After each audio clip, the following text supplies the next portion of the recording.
Know that if you water your houseplants with period blood, they actually grow faster? I mean, they get significantly bigger too. Right. And I know, let that sink in for a second because it sounds completely wild to the modern ear. Oh, it really does. But, it proves a point we collectively just seem to ignore. The female body isn't just like shedding waste every month. It's undergoing this profound, nutrient-dense biological event. Yeah, exactly. Yet most of us just, pop an ibuprofen, grit our teeth, and just pretend it isn't happening. I really do. So welcome to the deep dive. We are so thrilled you're joining us today because our mission here is to explore this really fascinating Substack journal entry. It's a great one. Yeah, it's titled Period Pains Do Not Heal with a Pill. And it's written by Dr. Nomasanto Nitsale. She's a sacred relationship healer, and she is offering a completely paradigm-shifting perspective on menstruation. She really is. I mean, Yeah. she's directly challenging the whole modern, quick fix approach to period pain. Right. And she does this by weaving together biology, indigenous wisdom, and deep emotional processing. It's such an interesting mix. It is. The core philosophy of her work is that the body keeps the score. Like, whatever is not processed emotionally or physically, the body just holds on to it. Wow. Yeah, so in this framework, pain isn't just some inconvenience you're supposed to meet. Pain is this highly intelligent warning system. It's demanding that you pay attention and demanding that you rest. Okay, let's unpack this because, if you think about it, popping a pill for severe cramps is essentially taking a piece of black electrical tape Oh, yeah. and just sticking it right over a flashing check engine light on your dashboard. That is the perfect way to look at it. Right. You aren't actually looking under the hood to see what's causing the engine to fail. You're just hiding the warning so you can, keep driving down the highway. Well, what's fascinating here is that Dr. Nussel illustrates this instinct, this urge to hide the warning light right at the beginning of her journal. She uses a very relatable, inciting incident. So she received a text message from a client looking for an immediate remedy for her daughter. The daughter who was at school, right? Exactly. The daughter was at school experiencing severe period pains, and the mother just wanted a quick fix. Just a pill. Yeah, she wanted a supplement or a pill so the girl could just power through the rest of her school day. If you're listening to this, you have probably been in that exact scenario. Oh, definitely. You have a presentation, you have classes, you have a shift at work. You just need the pain to stop so you can function. So what was Dr. Ninsel's prescription for this teenager? Her answer was incredibly disruptive. She didn't recommend an herbal supplement, and she certainly didn't recommend a painkiller. So what did she say? Her response to the mother was, quote, "The best thing is sleep, rest, rest, rest." Okay, I understand the holistic theory behind that, but let's be real for a second. Sure. How can you tell a kid to just sleep during the school day? Like, she's going to miss math class, she's going to miss exams. Right, the practical side of it. Exactly. And if we scale that up to adults, if I tell my boss I'm taking 3 days off every single month because my body is, demanding rest, I am probably going to lose my job. Yeah, you probably would. So how does she reconcile this advice with the harsh, practical realities of modern capitalism and our schooling systems? Well, Dr. Nitzel directly addresses that exact friction. She points out that our society forces a constant state of hyperproductivity. It really does. We're expected to be vigilant, producing, and active all the time, completely, regardless of our internal state. Yeah, there's no pause button. Right. But biology doesn't care about your boss. And it certainly doesn't care about capitalism.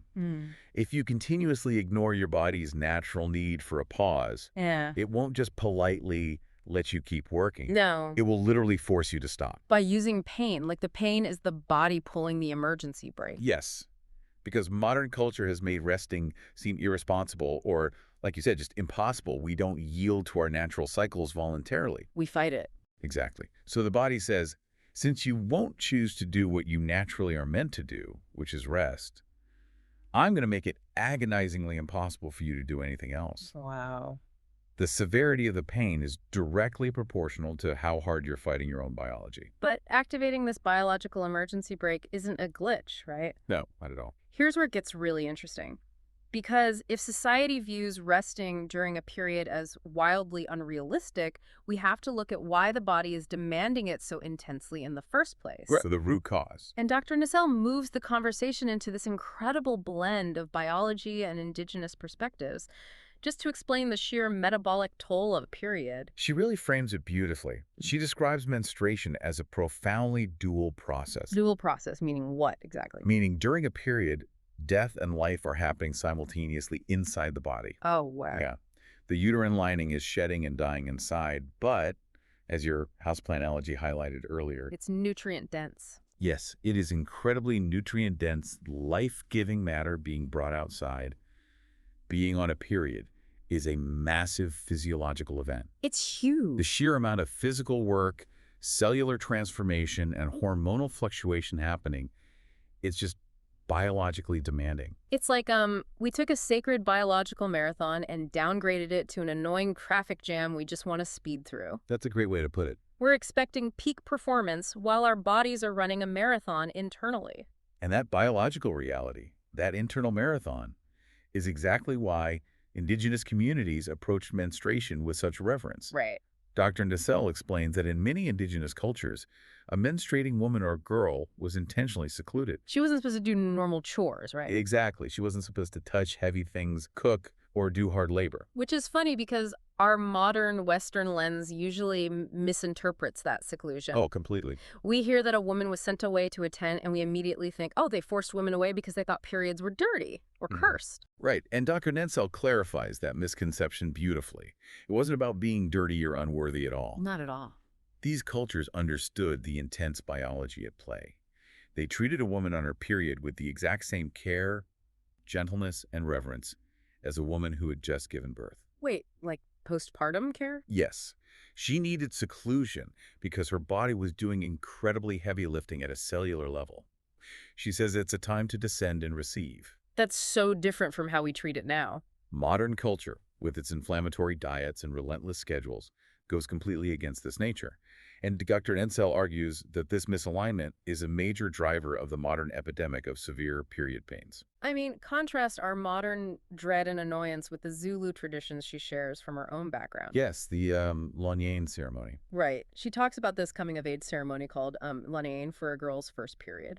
It isn't a curse, it's a massive celebration. What's a huge deal? The elders gather because the young girl has officially activated her wealth codes. The framing of that celebration is vital. Her body is now capable of multiplying itself. It's preparing for receiving and nurturing.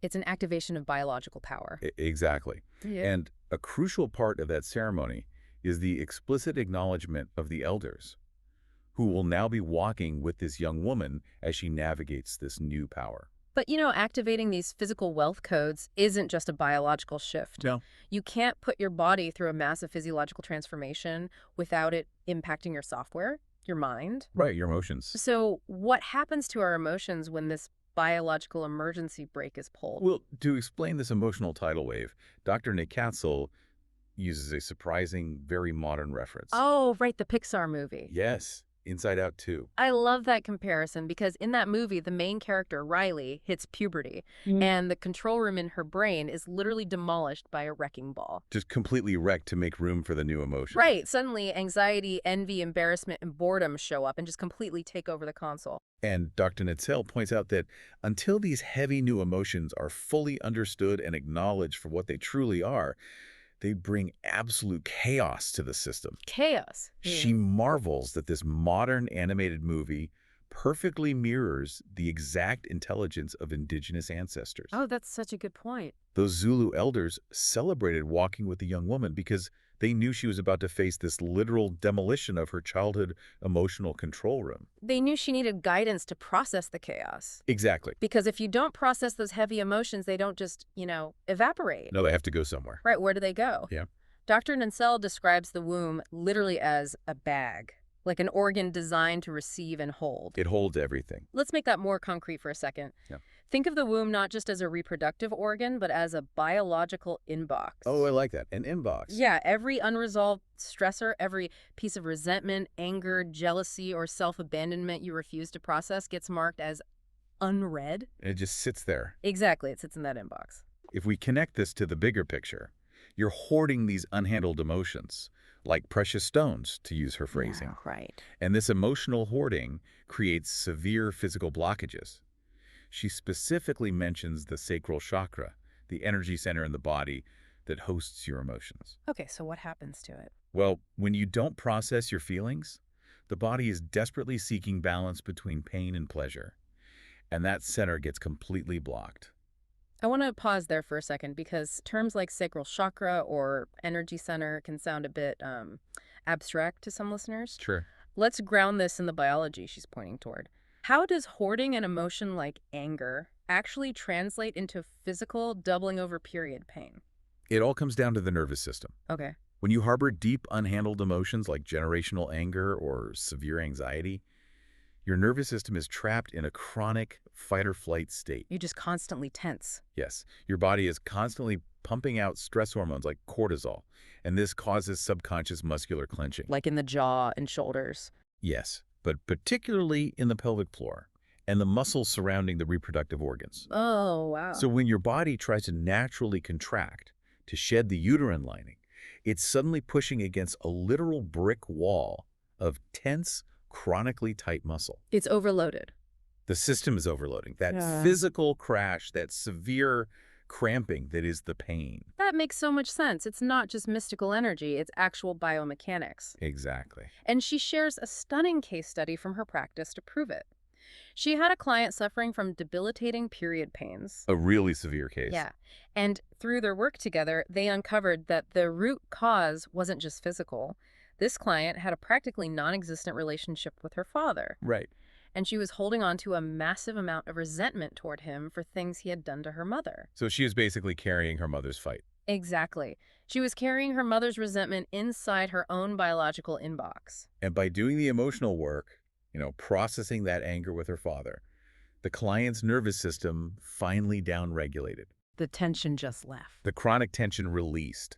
Dr. Nacelle states that once she laid that anger to rest, her period pain completely vanished. Completely. Completely. The physical manifestation of pain disappeared the exact moment the emotional blockage was cleared. The follow-up detail to that story is amazing, too. Oh, about the white pants. Yes. The client joked that she had a brand new problem after healing. She actually started bleeding on her white pants because she no longer got any of the painful warning cramps before her period started. That's incredible. The pain was just gone. She had zero warning. Which goes to show when you stop fighting the body and clear the emotional blockages, the physiological process becomes a smooth, silent occurrence. Rather than a violent alarm bell. Exactly. And Dr. Nacelle expands this beyond the individual. She notes that this is often a deep generational pattern. Generational, like passed down through families. Yes. Lineages of overachievers, or lineages of women who overwork themselves just to be deemed worthy, they are highly prone to suffering from period pains. So if you are listening to this right now, think about your own emotional hoarding. Right. Are you carrying a fight that belongs to your mother or your grandmother? It's a heavy question. Are you hustling and overworking to prove your worth because that's what the women in your family had to do to survive? And your body is paying the price. Your body might be physically cramping every single month, desperately asking you to be the one to lay that specific generational burden to rest. The pain is literally a multi-generational plea for rest. So what does this all mean for us today? Let's get practical. Okay. If you are the listener who identifies as the overachiever, the one pushing through the check engine light just to survive the work week, how do you actually apply this? That's the big hurdle. How do you shift from being a victim of this monthly pain to becoming an active participant in your health without, upending your entire life? Well, knowledge is only valuable when you actually apply it, right? Right. And Dr. Nacelle gives very actionable advice for working with the body instead of fighting it. The first step is shifting from being reactive to being proactive. Which means? You have to start tracking your cycle, and not just circling a vague date on a calendar, but observing natural methods. Like getting to know the rhythm before the wrecking ball hits? Exactly. She suggests paying attention to changes in vaginal discharge, using detailed tracking apps or keeping symptom journals. Oh, tracking everything. Yes. By tracking, you know exactly when your body is entering that phase of descent, that biologically demanding phase of death and life. So you can prepare. You can anticipate the need for rest. This means looking at your calendar proactively. If you know you're entering your cycle next Tuesday, you don't schedule your most stressful presentation or a grueling workout for Wednesday. You shift the heavy lifting. You shift it, you guard that window of time. Basically, you schedule the rest before the body forces you to take it on a stretcher. Exactly. And Dr. Nensel makes a truly profound scientific claim here regarding the long-term effects of this lifestyle change. Yeah. She states that by adopting this new behavior and aligning with your natural rhythms, your gene expression actually changes too. Wait, changing your behavior changes your gene expression. Are we talking about epigenetics? We are. How does simply resting and tracking your cycle literally rewrite our biology? It goes right back to that fight or flight response we discussed earlier. The nervous system. Right. When you constantly push through pain and exhaustion, your body is flooded with stress chemistry. And that signals your DNA to express inflammatory markers. So you're turning on the pain. You're literally turning on the genes for inflammation and pain. But when you yield, when you rest and clear those emotional blockages, you downregulate that stress. Wow. You change the chemical environment of your cells. That new environment tells your DNA to switch off those inflammatory markers. That is so empowering. It really is. You're not doomed to suffer just because your mother or your grandmother suffered. You can change the expression of your biology by changing how you respond to it. I mean, it requires a massive shift in identity, though. Oh, absolutely. You have to stop viewing your natural rhythm as an inconvenience to modern life and start viewing modern life's demands as an imposition on your natural biology. That's a complete flip. We started this deep dive with a very simple, everyday text message. A mother asking for a quick pill so her daughter could get through math class. Right. And through Dr. Netzel's perspective, we journeyed through the massive metabolic toll of menstruation, the deep reverence of Zulu traditions, activating wealth codes, and the difficult work of emptying the biological inbox of generational anger. It's a journey. And we arrived at this radical countercultural conclusion. Sleep, rest, and emotional release are the ultimate medicine. It is a beautiful, profound reframing of women's health. And Dr. Netzel leaves us with a final, very provocative thought at the end of her journal. What does she say? She acknowledges that modern systems simply do not encourage us to live this way. And then she asks, who benefits the most when we are in misalignment with our natural rhythm? Wow. This raises an important question for all of us to mull over. It really does. If our exhaustion, our pain, and our constant reliance on quick fixes keep us hyperproductive but emotionally and physically depleted, who is actually profiting from that misalignment? It certainly isn't us. No. Yeah. It really forces you to look at the systems around you. It challenges the very structure of how we live, how we work, and what we value. Well, thank you so much for joining us on this deep dive. I am incredibly enthusiastic about this material because it takes something heavily stigmatized, something so often hidden and painful, and it turns it into this profound, empowering biological event. It really does. It reminds us that our bodies are not machines to be hacked or taped over. So the next time that check engine light comes on, the next time your body sends you a warning through pain, maybe don't reach for the black electrical tape. Definitely not. Maybe, just maybe, it is finally time to pull over, listen, and get some rest.